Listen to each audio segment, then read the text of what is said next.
چونکہ پاکی ناپاکی میں ہمارا اتنا دھیان نہیں ہوتا، اس لیے پھر ہمیں نبی علیہ السلام کی زیارت نہیں ہوتی۔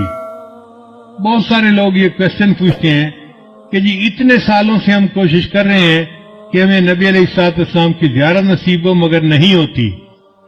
عام طور پہ جو ہم نے بزرگوں سے سنا ہے اس کی دو وجوہات ہوتی ہیں، ایک نگاہ ناپاک ہوتی ہے اور ایک بدن یا کپڑے ناپاک ہوتے ہیں، جس کی وجہ سے زیارت سے محروم ہو جاتے ہیں۔ اگر ان دو چیزوں پر محنت کریں تو اللہ تعالیٰ زیارت نصیب جلدی فرما دیں گے۔ نگاہ کا بہت زیادہ پرہیز کریں، 100% پرہیز کریں گے تو اللہ تعالیٰ کی طرف سے پھر نبی علیہ السلام کی زیارت والی سعادت نصیب ہو جائے گی۔ میرے والدین چونکہ شروع سے ہی نیکی کی زندگی گزارنے والے تھے، تو میں نے تذکرۃ الاولیاء کتاب 5ویں کلاس میں پڑھی تھی۔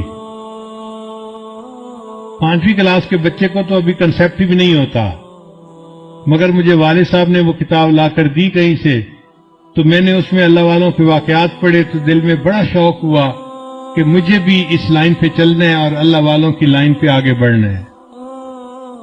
پھر اس میں ایک کتاب میں نے پڑھا کہ نگاہ کا بہت پرہیز کرنا چاہیے۔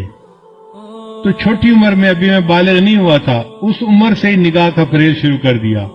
بہت بچتا تھا، بہت نگاہ کو بچاتا تھا، اور مجھے اس زمانے میں اپنی والدہ سے ڈانٹ بھی بہت پڑتی تھی۔ ہر دوسرے تیسرے دن کوئی محلے کی آنٹی آتی اور میری والدہ کو کہتی، تیرا بیٹا جا رہا تھا، اس نے تو ہمیں سلام بھی نہیں کیا، یہ تو ہمیں اپنی خالہ ہی نہیں سمجھتا۔ اور امی مجھے بلا لیتی تھی، بیٹا وہ تو نے اپنی خالہ کو سلام کیوں نہیں کیا، یہ تو میری کلاس فیلو تھی، یہ تو میری سہیلی تھی، ہم بچپن کی دوست ہیں، تم سلام تو کرتے۔ اور مجھے پتہ بھی نہیں ہوتا تھا کہ یہ آنٹی کہاں گزری تھی اور کہاں اس کو سلام کرنا تھا۔ تو میں آگے سے ایک بار کہتا تھا، امی آنٹی سے یہ پوچھو کیا میں نے اس کی طرف دیکھا تھا؟ تو جب امی پوچھتی تو پھر وہ آنٹی کہتی، ہاں یہ تو یوں کر کے چلتا ہے، سر اس کا نیچے لگا ہوتا ہے، زمین کے علاوہ تو کچھ دیکھ نہیں رہا ہوتا، اس نے کہا اس کو۔ میں نے کہا امی مجھے یہ بھی نہیں پتا میرے پاس سے مرد گزرا ہے یا عورت گزری ہے، میں کس کو سلام کرتا؟ تب جا کے میری جان چھوٹتی تھی۔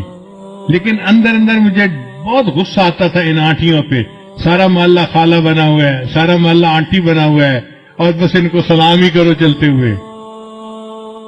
لیکن نگاہ کی اتنی حفاظت کا بہت فائدہ ہوا۔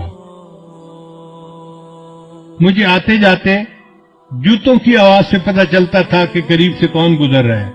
عام طور پہ مردوں کے جوتوں کی آواز اور ہوتی ہے اور عورتوں کے جوتوں کی آواز ڈیفرنٹ ہوتی ہے۔ اس سے اندازہ ہو جاتا تھا کہ قریب سے گزرا کون ہے، ورنہ کپڑا بھی نہیں دیکھتے تھے کہ قریب گزرنے والا کون تھا۔ اتنی نظر کی حفاظت کرنی ہوتی تھی۔ اس پر اللہ رب العزت نے پھر جو مہربانیاں کی وہ اب کیا بتائیں آپ کو۔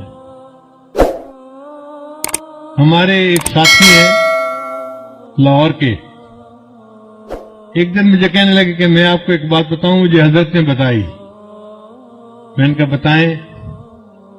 کہنے لگے کہ حضرت نے مجھے بتایا کہ دیکھو اس وقت آپ کسی مسجد میں کھڑے تھے، آپ کی طرف اشارہ کر کے حضرت نے کہا کہ اس بچے کو اس وقت 100 سے زیادہ مرتبہ نبی علیہ السلام کی زیارت ہو چکی ہے۔